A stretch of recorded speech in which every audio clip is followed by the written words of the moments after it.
பேசணும் ஒருத்தர் பேசணும்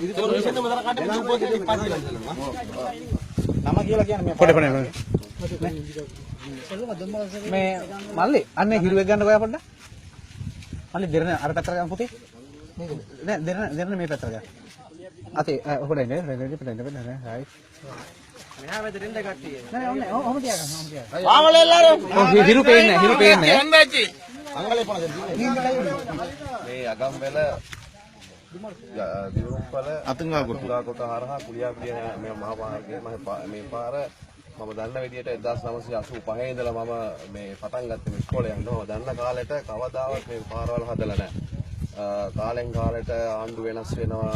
අපේ පැත්තේ ඉන්න පක්ෂ දෙකේම සංවිධායකවරු. එයාලා කවුරුත් කියන දේ එයාලා අහන්නෙත් නැහැ, කවුරුත් කරන්නෙත් නැහැ. ඡන්ද කාලට එනවා, දේශපාලනිකයෝ එනවා ඇවිල්ලා පොඩ්ඩක් පැච් එක දානවා. ඒ පැච් එක මාස දෙකෙන් වතුරට මේ ගහගෙන යනවා. මෙච්චරයි මෙච්චර කාලෙට උනේ.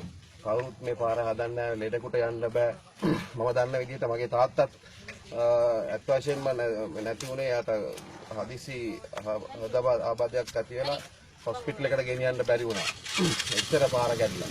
ඒ වගේ තත්ත්වයක් මේ තියෙන්නේ. හැමෝටම මෙහෙමයි. බබා හම්බෙන්න කවුරු හරි ගානේ හිටියා නම් එයාට හොස්පිටල් එකට යන්න හම්බෙන්නේ නැහැ. එච්චර අමාරුයි. දැන් මේ උද්ඝෝෂණය අපි අත්තරින්නේ නැහැ. විසඳුමක් අපිට හම්බ වෙනකම්. මොනවාද අපිට කාපට් කරන්න ඕනේ මේක පැච් කරන් දාන්න එපා. මම අපි ඔක්කොම දන්නා ප්‍රාදේශීය සභා මැතිවරණය දැන් මාර්තු මාසේ පැවැත්වෙනවා. ඒකට කලින් ඇවිල්ලා පැච් එක දානවා කියලා අපි දන්නවා. ඒ හින්දා කරුණා කරලා පැච් එක දාන්න එපා. අපිට මේ කාපට් කරලාම දෙන්න වෙනවා. සල්ලි පාස් කරලා තියනවා කියලා අපි කියලා තියනවා මේ පාර. මම දන්න විදිහට නම් සල්ලි පාස් කරලා නැහැ.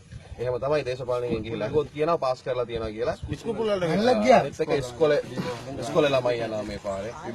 විභාගේ මේ දවස්වල ඕල විභාගේ දවස් ළමයින්ට හරියට වෙලාවකට ඉස්කෝලේ යන්න විදියක් කිසිම විදියක් නැහැ. බස් කැඩෙනවා හැමදාම බස් කැඩෙනවා. ඊට පස්සේ ළමයි බස් එක බලාගෙන ඉන්නවා.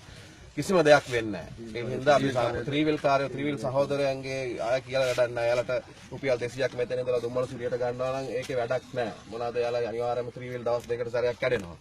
ඒ හින්දා අපිට විසඳුමක් අනිවාර්යයෙන්ම ලබා දෙනකන් මේක උද්ඝෝෂණය අත්හරින්න.